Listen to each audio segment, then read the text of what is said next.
Create होगा fun city का, चाहे वो किसी घर की शेप में आता है, चाहे वो किसी जानवर की शेप में आता है, चाहे वो किसी चांद सितारे की शेप में आता है, whatsoever you have to draw that image on your paper and your activity time starts now.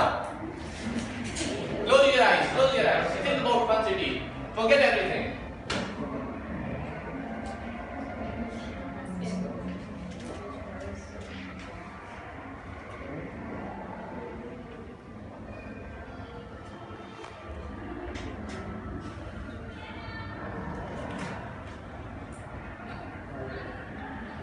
You are thinking on your personal image of fun city, not what fun city is.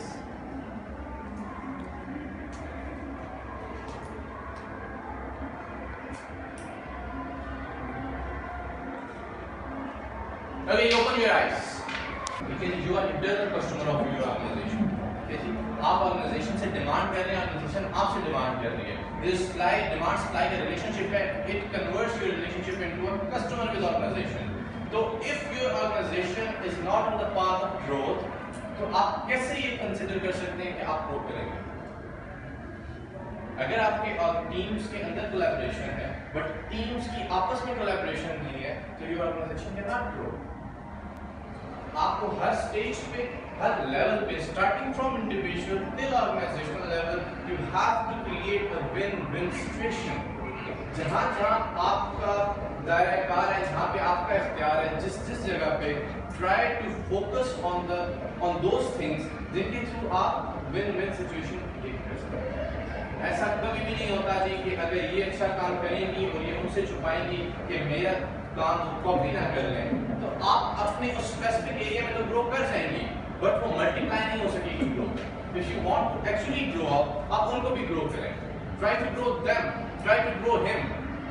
आप individually एक दूसरे को support करेंगे, आप teams को support करेंगे, तो आपकी ऑर्गेनाइजेशन कंबाइनली ग्रो करेगी. You have to focus on collective efforts.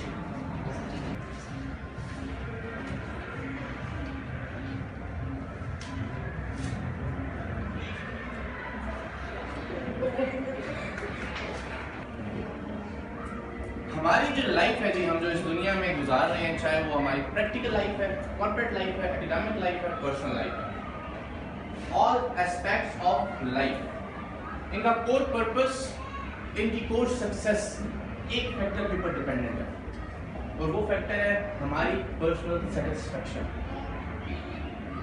हमारी पर्सनल सेटिस्फैक्शन होता क्या है जी?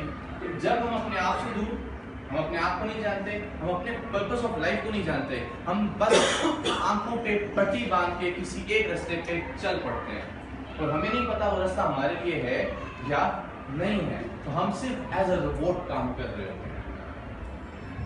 हमारे अंदर वो सेटिस्फैक्शन का जो मेजरमेंट है वो जीरो पे शो कर रहा होता है, एम्प्टी टैंक शो कर रहा होता है. उस टाइम को हमें क्या करना है? फिल करना है. ऑन स्पॉट ये फीलिंग आती है कि एवरीथिंग इज फिनिश्ड, अब कुछ भी नहीं बचा. इंसान बिल्कुल अपने आप को डेड फील करता है, एनर्जीज खत्म हो जाती हैं, टोटली डीमोटिवेटेड. वो बिल्डिंग जैसे भ्रम से आगे गिरती है, ऐसे इंसान हो जाता है. ऐसे ही होता है जी. बट आफ्टर 3 to 4 days आपको अपने खाने पीने का ख्याल आना शुरू हो जाता है, आपको भूख प्यास दोबारा से फील होना शुरू हो जाती है. आफ्टर 10 to 15 days आपको अपनी जॉब की फिक्र पड़ना शुरू हो जाती है. आफ्टर 1 month आप दोबारा से उसी तरह तैयार होना शुरू हो जाते हैं जैसे आप पहले होते थे. After 4 to 5 months you are back on track. वो एक याद बन जाती है, वाकया बन जाता है, वो वाकया जिसने आपको यकदम तोड़ के गिरा दिया था और अब आप दोबारा से अपनी लाइफ में वापस उसी जील के साथ खड़े हुए हैं. ये क्या था?